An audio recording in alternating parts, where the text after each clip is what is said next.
2014 ముందు ₹1,00,000 ₹2,00,000 ధర లేని భూములు ఇవాళ పెద్ద ఎత్తున పెరిగింది అధ్యక్ష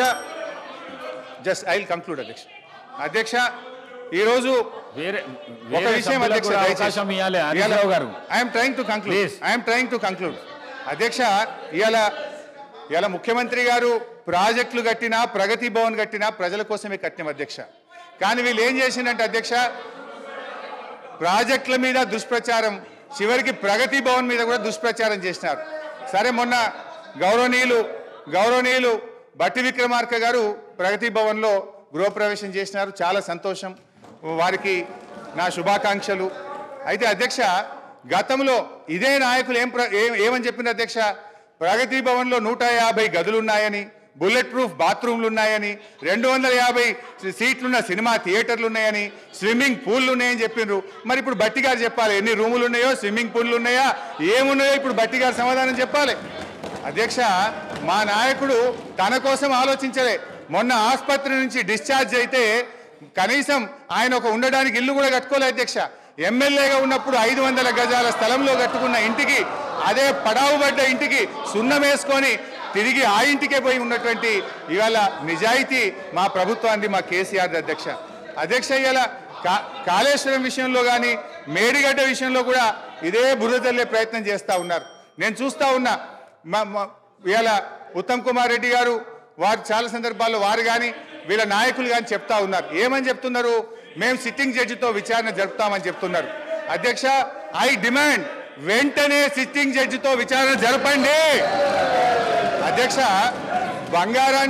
బంగారాన్ని నిప్పుల్లో దాన్ని కాల్చితేనే దాని మేలిమి బయటపడుతుంది నిజమేందో ప్రజలకు తెలవాలి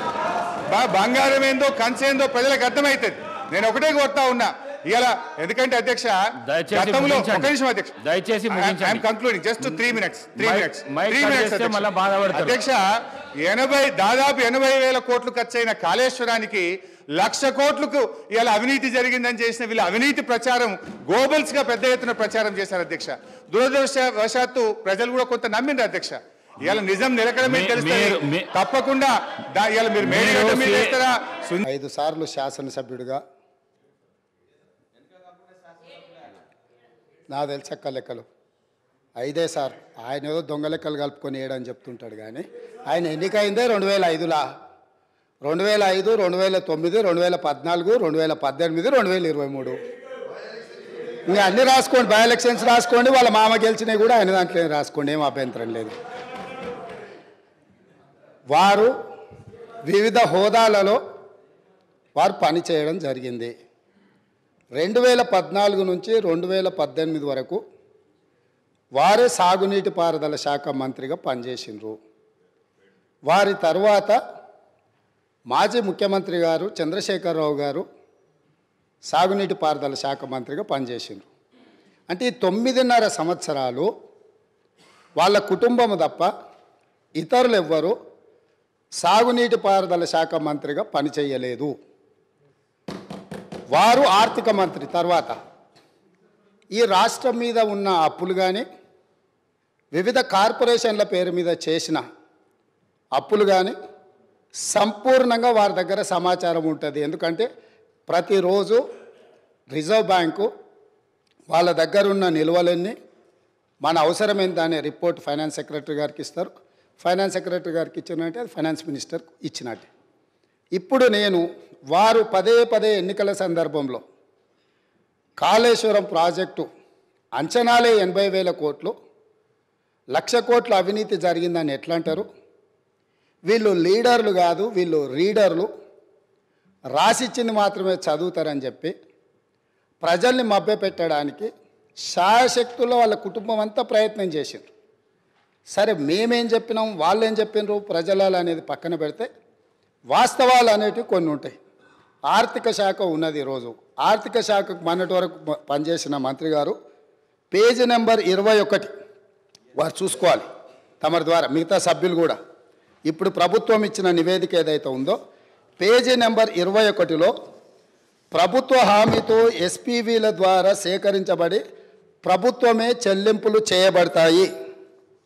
అని చెప్పిన దాంట్లో మొట్టమొదటి Kaleshwaram irrigation project corporation limited sanctioned loan 97,449 97,449 కోట్ల రూపాయలు రుణం మంజూరైంది. ఇందులో లోను విడుదలయ్యింది 79,287 కోట్ల రూపాయలు. నేనిప్పుడు తమరి ద్వారా ఆర్థిక మంత్రి గారిని సూటిగా ప్రశ్నించదలుచుకున్నా. మాజీ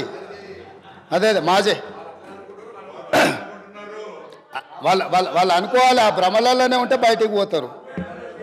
అయితే ఈరోజు అధికారిక లెక్కలు ఇవి కార్పొరేషన్ ద్వారా లోన్లు చేయబడిన అప్పు 97,449 కోట్లు. ఇవి కాకుండా కాళేశ్వరం ప్రాజెక్టుకు రాష్ట్ర ప్రభుత్వం ఖర్చు పెట్టింది. వాటి వివరాలను కూడా తీసుకొని మేము ఇస్తాము.